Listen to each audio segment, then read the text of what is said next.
जब अपना कुछ जले बड़ी तकलीफ होती है, बड़ा आसान होता है किसी का घर जला देना। आज पूरे देश में मंदिर मस्जिद का विवाद सिर चढ़कर बोल रहा है। मुस्लिमों का हितैषी कहने वाले नेता मस्जिदों में पोस्टर चिपका रहे हैं, वोट जिहाद की बात कर रहे हैं और उसकी काट में बटोगे तो कटोगे जैसे नारे लग रहे हैं। और इन सबके बीच जनता पीस रही है। या तो जनता के मुद्दे सॉल्व नहीं हो रहे या फिर हो रहे हैं तो मंदिर मस्जिद के चक्कर में आंखों में धधकती ज्वाला के साथ। उसी प्रकार से जैसे एक समय मुगलों ने सन की राजशाही में मंदिरों को तोड़ा, मस्जिद बनवाया और भारत की अमन चैन पसंद जनता देखती रह गई। आज लोकतंत्र शाही में कोर्ट के माध्यम से मस्जिदों में उन्हीं पुराने मंदिरों को खोजने की रवायत चल पड़ी है। जो सुलगा रहा है संभल को, जो सुलगाएगा न जाने कितने और संभल को। बस वक्त अभी बाकी है। नमस्कार, मैं राजीव सिंह और आप देख रहे हैं क्लिक इंडिया। आज के विशेष कार्यक्रम में हम बात करेंगे संभल के जामा मस्जिद की, जिसे लेकर मामला काफी गर्म है। बड़ी बड़ी बातें होती हैं कि आपस में दोनों पक्ष को मिलकर बैठकर बात कर लेना चाहिए, इस मामले को सुलझा लेना चाहिए वगैरह वगैरह। लेकिन आज मैं आपसे एक बात जरूर कहूंगा कि अगर हम इतिहास पर नजर डालें, पास्ट को देखें, तो ये बकवास का ज्ञान भर लगता है। क्योंकि अगर ऐतिहासिक मंदिर तोड़े गए हैं तो सबसे पहले तो ये सोचकर ही हर सनातनी परेशान रहेगा कि उसके सैकड़ों साल पुराने मंदिर को तोड़ा क्यों गया। और जिन लोगों द्वारा उन मंदिरों को तोड़ने की बात उठ रही है, अगर वे आक्रांता थे, देश को लूटने खसोटने आए थे, 17 बार देश के मंदिरों को लूटा, तो ये सोचकर तो और खून खोलेगा। तो फिर अगर आज संवैधानिक तरीके से अपने तोड़े गए मंदिरों को, धरोहर को फिर से पाने की कोशिश हो रही है, तो इसमें गलत क्या है। और फिर कोर्ट की जजमेंट को स्वीकार करने में क्या आपत्ति है। लेकिन देखा क्या जाता है, कोर्ट की जजमेंट आती है लेकिन सामने वाले के पास कोई ऑप्शन नहीं होता, तो मजबूरी में स्वीकार तो किया जाता है। लेकिन उस जजमेंट में असंतुष्टि सोशल मीडिया पर वायरल हो रहे कई वीडियोज में साफ दिख जाते हैं। और इसीलिए हम ये बातें कह रहे हैं। अब आ जाते हैं मूल मुद्दे पर। संभल के जामा मस्जिद का विवाद उस समय आया जब कैला देवी मंदिर के महंत ऋषिराज गिरी ने दावा किया कि यह मस्जिद दरअसल हरिहर मंदिर थी, जिसे 1529 में मुगल शासक बाबर ने मस्जिद में तब्दील कर दिया था। महंत ने चंदौसी कोर्ट में याचिका दायर कर मस्जिद के सर्वेक्षण और वहां पूजा की अनुमति मांगी। अब हालात ये हैं कि यह मामला स्थानीय स्तर से निकलकर एक बड़े सांप्रदायिक मुद्दे का रूप ले रहा है। मामला कैसे शुरू हुआ, चलिए एक नजर इस पर भी डाल लेते हैं। महंत ऋषिराज गिरी की याचिका पर चंदौसी के सीनियर डिवीजन जज ने तुरंत सुनवाई करते हुए मस्जिद का सर्वेक्षण कराने का आदेश दिया। कोर्ट ने आदेश दिया कि 10 दिनों के भीतर सर्वे रिपोर्ट पेश की जाए और इसके महज 2 घंटे बाद एडवोकेट कमिश्नर ने स्थानीय प्रशासन और पुलिस बल के साथ मस्जिद परिसर का सर्वेक्षण शुरू कर दिया। मुस्लिम पक्ष की आपत्तियां इस पर क्या थी, जरा इस पर भी हम विचार कर लेते हैं। मुस्लिम समुदाय ने इस कार्रवाई पर कड़ा विरोध जताया। उनका कहना था कि उन्हें सर्वेक्षण के लिए कोई पूर्व सूचना नहीं दी गई। मस्जिद कमेटी ने इसे धार्मिक आस्था को ठेस पहुंचाने और सांप्रदायिक तनाव बढ़ाने की साजिश करार दिया। उनका कहना था कि मस्जिद के नीचे मंदिर होने के कोई प्रमाण नहीं है। अब इस पूरे मामले में हिंदू पक्ष के दावे क्या हैं? महंत ऋषिराज गिरी और उनके वकील विष्णु जैन का दावा है कि सर्वे के दौरान सभी कानूनी प्रक्रियाओं का पालन किया गया। उनका कहना है कि ऐतिहासिक साक्ष्यों के अनुसार यह स्थान पहले हरिहर मंदिर था, जहां भगवान कल्कि का अवतार होना है। जब संभल मस्जिद के सर्वे की खबर फैली तो इसने इलाके में हलचल मचा दी। जैसे ही लोगों को पता चला कि मस्जिद का सर्वे किया जा रहा है, मुस्लिम समुदाय के कई लोग तुरंत मस्जिद के बाहर जमा हो गए। उनकी चिंता यह थी, यह सर्वे उनके धार्मिक स्थल को निशाना बनाने की कोशिश है। मस्जिद कमेटी के सदस्य भी तुरंत मौके पर पहुंच गए और विरोध दर्ज कराने लगे। माहौल धीरे धीरे तनावपूर्ण हो गया क्योंकि दोनों पक्षों के लोग वहां इकट्ठा हो चुके थे। सर्वेक्षण की प्रक्रिया के दौरान एडवोकेट कमिश्नर और उनकी टीम ने मस्जिद के अंदर जाकर वीडियोग्राफी और फोटोग्राफी की। यह काम लगभग 2 घंटे तक चला। इस दौरान पुलिस और प्रशासन के अधिकारी भी वहां मौजूद रहे ताकि स्थिति नियंत्रण में रहे। हालांकि माहौल में गहराते तनाव और लोगों की नाराजगी ने इस पूरे घटनाक्रम को और भी संवेदनशील बना दिया। संभल एक ऐसा इलाका है जहां हिंदू और मुस्लिम आबादी लगभग बराबरी पर है। इस संतुलन की वजह से धार्मिक मुद्दों के जल्दी भड़कने की संभावना बनी रहती है वहाँ, और इसीलिए इस पूरे मसले पर AIM के प्रमुख असदुद्दीन ओवैसी और सपा नेता अफजल अंसारी भी देखा जाए तो चुप नहीं रहे। जरा सुनिए इन दोनों लोगों का क्या कहना है। वहां पर कोर्ट की तरफ से बगैर मस्जिद के जिम्मेदारों को, कमेटी को सुने उन्होंने एक एक्स पार्टी ऑर्डर पास कर दिया, वो गलत है। दूसरा ये है कि एक बार तो आपने गलत ऑर्डर दिया, सर्वे हो गया, दूसरा सर्वे जब किया आपने किसी को इत्तला नहीं दी। तीसरी बात यह है कि पुलिस का ये काम था कि मस्जिद कमेटी को कॉन्फिडेंस में लेते या वहां की पीस कमेटी को। चौथी बात यह है कि जो सर्वे करने लोग आ रहे हैं वो प्रोवोकेटिव स्लोगन्स लगा कर आ रहे हैं, वो वीडियो उसका है, पब्लिक डोमेन में है।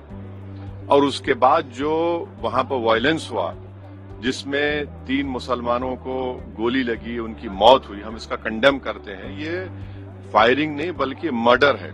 पृष्ठभूमि देखने से लगता है कि कुछ खड़ियर था, क्योंकि तत्काल ही सब कुछ हुआ है।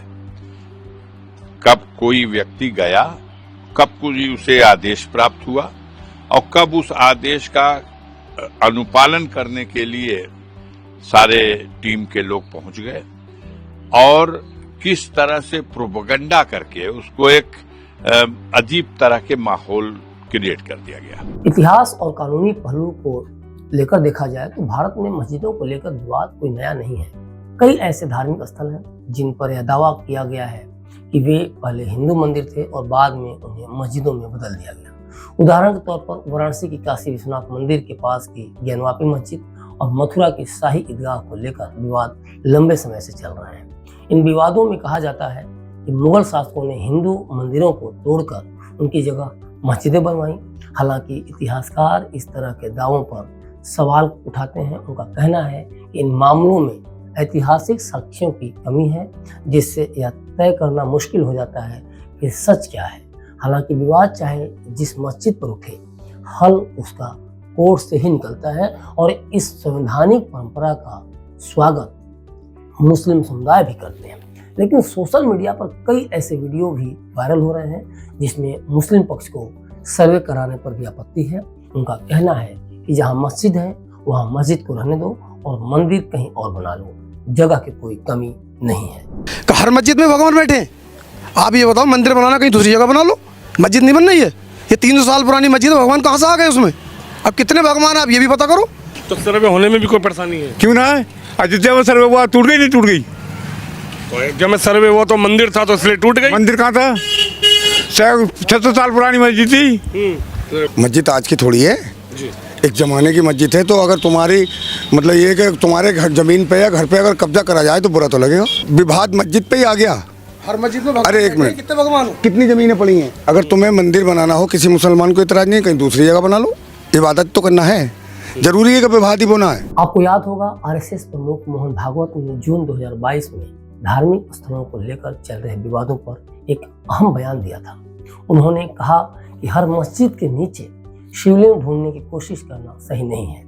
उनके इस बयान का मतलब यह था कि देश में हर धार्मिक स्थल को विवाद का केंद्र बनाना उचित नहीं है। भागवत ने यह भी माना कि कुछ स्थान ऐसे हो सकते हैं जो हिंदू समाज की आस्था के प्रतीक हों और जहां धार्मिक मान्यताएं जुड़ी हों।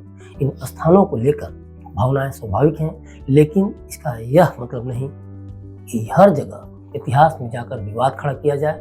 उनका संदेश यह था कि ऐसे मुद्दों को सोच समझकर और संतुलित तरीके से सुलझाया जाना चाहिए। उन्होंने यह भी कहा कि समाज को ऐसे विवादों के कारण बंटने के बजाय एकता और शांति बनाए रखने की दिशा में काम करना चाहिए।